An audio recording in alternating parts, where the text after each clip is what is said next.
एक lady doctor Lucknow की एक पुलिस स्टेशन में जाती है। जाने के बाद एक संतरे के पास जाती है और कहती है कि मैं फला जगह से आई हूँ, मेरा नाम ये है, मैं बड़े साहब से मिलना चाहती हूँ।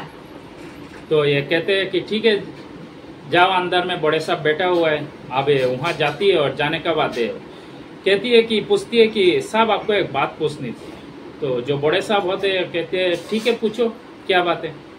तो ये लेडी डॉक्टर कहती है कि ये डिजिटल अरेस्टिंग क्या होता है।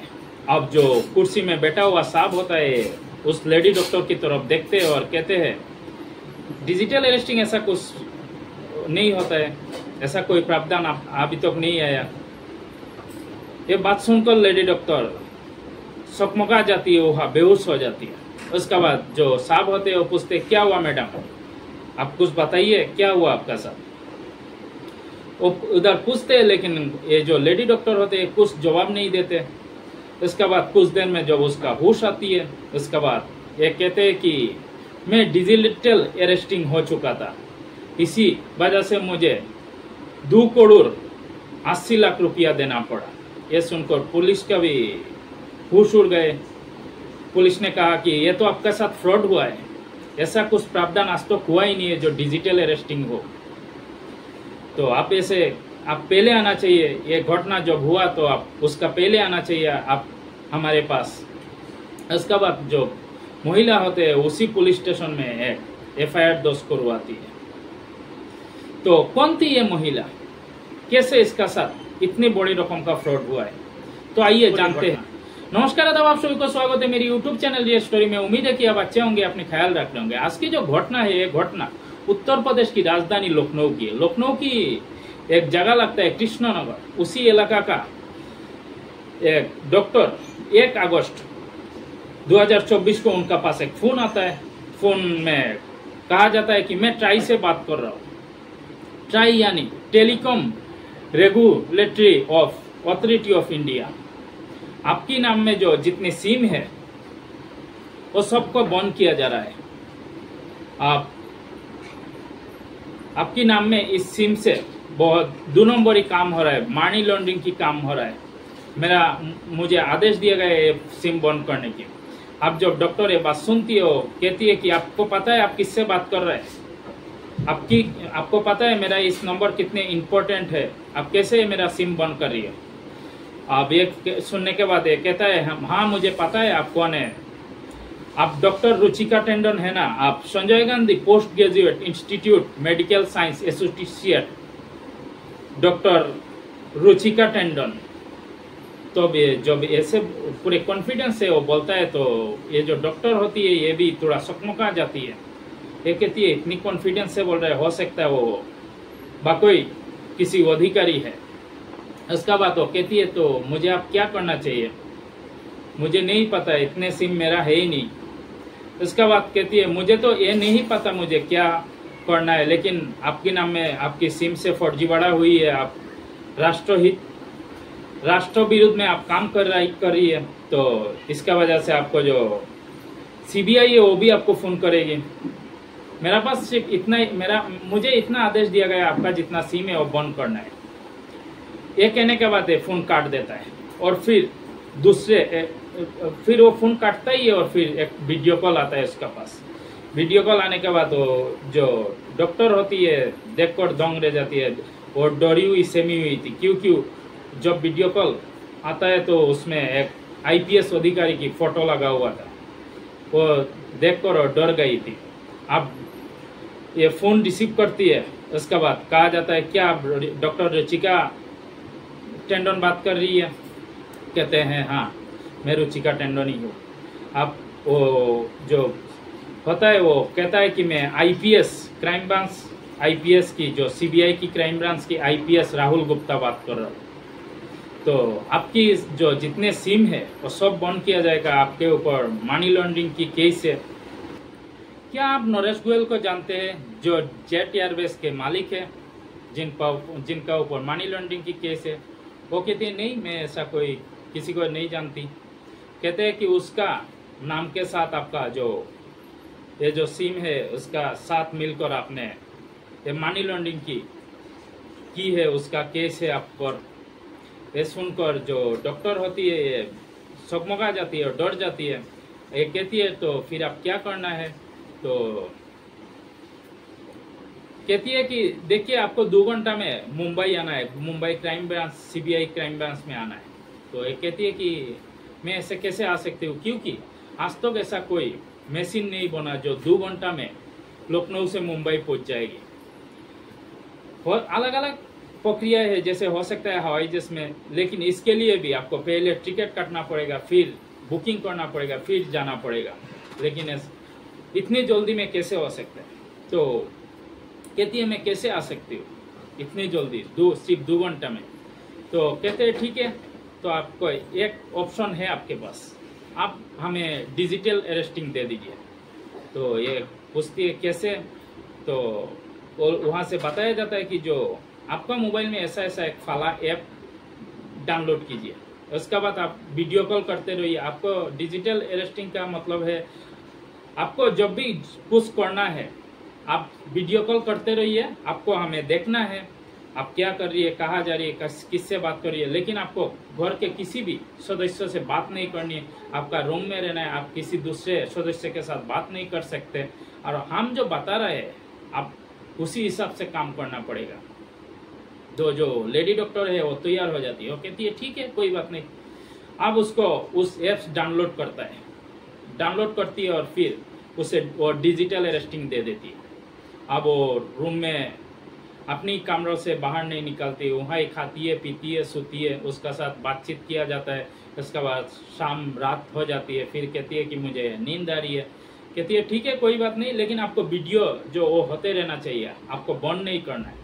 उसके बाद पूछा जाता है आपके पास कितना बैंक खाता है, दूसरा दिन होता है फिर पूछा जाता है आपके पास कितना बैंक अकाउंट है, कहाँ कहाँ कितना पैसा है, आप सब खुल के बताओ।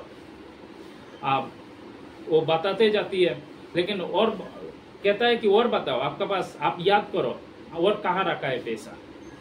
अगर आप दोषी है तो आप पर कार्रवाई होगी, अगर आप दोषी नहीं है तो आप पर कोई कार्रवाई नहीं होगी। हमें उम्मीद है कि आप दोषी नहीं होंगे, क्योंकि आपको देखने में आपको जेंटल लग रहे हैं।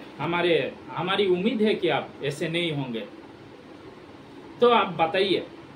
इसका बाद पूरे कहानी बताता है कौन सा खाते में कितना है, कौन से बैंक में कितना अकाउंट है, टोटल इनकी 7 खाते थी, सबका बारे में बता देती है। उसका बाद आते हैं 3 तारीख। 3 तारीख के बाद 3 तारीख एक बड़ा घटना को अंजाम देता है। 3 तारीख कहता है कि आप वीडियो कॉल करते रहना चाहिए, आप आपका बैंक जाओ, जाकर आपको जो 1 करोड़ रुपये है आपका, ये कहा जाता है कि आपका ये जो SBI अकाउंट में कितना पैसा है वो पहले उनको जानकारी ले ली थी। आप कहता है कि ठीक है आप उस बैंक में जाओ, SBI बैंक में, उसका बाद वहाँ से 1 करोड़ रुपया हम एक अकाउंट दे रहे हैं, उसी अकाउंट में आप ट्रांसफर करो। इसके बाद वो जाती है, उधर वीडियो कॉल हो रही है, लेकिन वो जाती है, जाने के बाद उस बैंक से 1 करोड़ रुपया ट्रांसफर करती है उसी अकाउंट में। अब जो बैंक का जो मैनेजर होता है वो कहता है क्या हुआ मैडम, आज बहुत आपको परेशान लग रहा है, अगर कुछ परेशानी है तो आप बताइए, हम कुछ आपके लिए आपको हेल्प कर सको तो करेंगे। लेकिन कहती है नहीं ऐसा कुछ नहीं, क्योंकि उनका पास वो वीडियो कॉल हो रहा है, वो उधर से सब दिखाई दे रहा है, सब सुनाई दे रहा है। तो कहता है नहीं ऐसा कुछ नहीं। इसके बाद वहाँ से बताया जाता है कि आप फिर घर आइए। घर आने के बाद वो परेशान अपनी रूम से बाहर नहीं निकल रही है, खाना पीना अपनी रूम में खा रही है।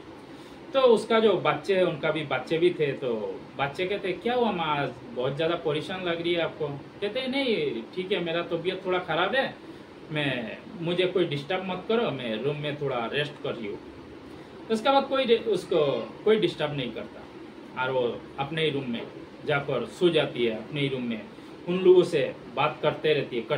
उसके बाद फिर दूसरा दिन आता है 4 तारीख को, उसी बात को दोहरा रही है, कहा क्या रखा है, कैसा, पूरी डिटेल्स ये लोग ले लिया। इसके बाद पहले 1 करोड़, फिर पंजाब नेशनल बैंक से 12 लाख, इसके बाद 40 लाख, उसके बाद 50 लाख, इसके बाद 15 लाख, ऐसे कर करके करीब 2 करोड़ 80 लाख रुपया उनसे ले लिया गया था। उसके बाद लास्ट में उसे कहा जाता है कि मैडम जो 3 तारीख से शुरू हुआ था, 6 तारीख तो पूरे उनका जो जितने अकाउंट थे सब खाली कर दिया था, जितने FD थे जो भी थे उनका सब खाली कर दिया। उसके बाद जो मैडम होती, जो डॉक्टर होती है, वो कहती है मेरा पास आप और पैसा नहीं है। राहुल गुप्ता वो कहता है कि आप याद करो और कितना है।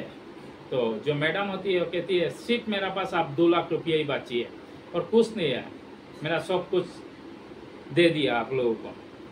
तो वो लोग कहते हैं ठीक है, वो 2 लाख भी हमें ट्रांसफर करो, अगर आप सही है तो आपका पैसा जो है वो वापस दे दिया जाएगा, आपको अगर आप दोषी है तो आप पर कार्रवाई की जाएगी। फिर भी ये लोग नहीं छोड़ते, इसका साथ उनका कनेक्शन बना के रखते हैं। तो इसके बाद जो पैसा उनको दे दिया जाता है, उसके बाद जो रुचिका टंडन डॉक्टर होते हैं उनको कोई ना कोई थोड़ा बहुत होश आती है। अब ये क्या करती है कि वो सोचती है कि क्यों ना एक बार पुलिस के पास भी जाया जाए, जाके देखा जाए। लेकिन उनको लग रहा था कि उनका बातों से लग रहा था ये बाकी ओरिजिनल CBI है, ट्राई है, जो भी अधिकारी थे सब सरकारी है। और ये वेरिफिकेशन भी किया था, लेकिन उनको ऐसा लगा कि हाँ ये लोग सरकारी अधिकारी। फिर वो सोचती है कि क्यों ना एक बार सब कुछ तो लूटे लिया, एक बार पुलिस से जाकर थोड़ा बात कर लिया जाए। ऐसे भी थोड़ी डोरी सेमी हुई थी, थोड़ा परेशान थी। अब जाती है धीरे धीरे उस पुलिस स्टेशन में, जाकर उसी बड़े साहब से बात करती है। तो पता चलता है कि इसका साथ तो बहुत बड़ा ठगी हुआ। अब जब पुलिस ये बात सुनता है तो उनका भी माथा ठनक जाता है, इतना बड़ा ठगा इनकी शहर में ठग हुई। उसके बाद पुलिस अपने काम में लगता है। लगने बाद कहता है कि आपको किसी को कुछ नहीं बताना है। उसी नंबर से लोकेशन पता करते हैं। उसके बाद कहा जाता है उनका जो गैंग का लीडर था उसका नाम हरिप्रिया था, हरिप्रिया प्रधान। वो उड़ीसा की रहने वाली थी। और फिर दूसरे को पकड़ता है प्रयागराज से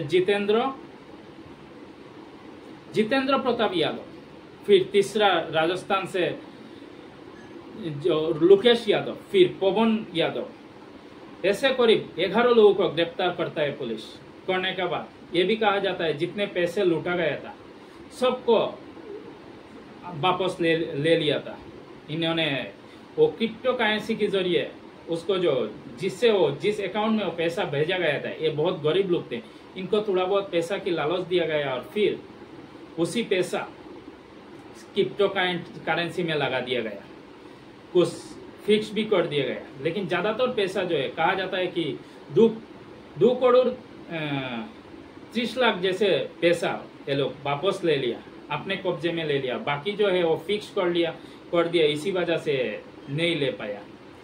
तो फिलहाल सबको गिरफ्तार कर लिया गया। आगे की कार्रवाई जारी है। तो कहते हैं पुलिस अगर अपनी पे आ जाए, अगर मन लगा के काम कर ले, तो जितने भी बड़े अपराधी हो ये कोई भी भाग नहीं सकता। वो मिट्टी के नीचे दाबे हुए होने से भी उनसे पाताल से भी निकाल कर लाते हैं। ये एक एग्जाम्पल है इसी कहानी। तो यही था कहानी। अगर अच्छा लगा तो लाइक एंड सब्सक्राइब कर देना, कमेंट करना ना भूलना, कमेंट करके बताना कैसे लगा मेरे एक कहानी।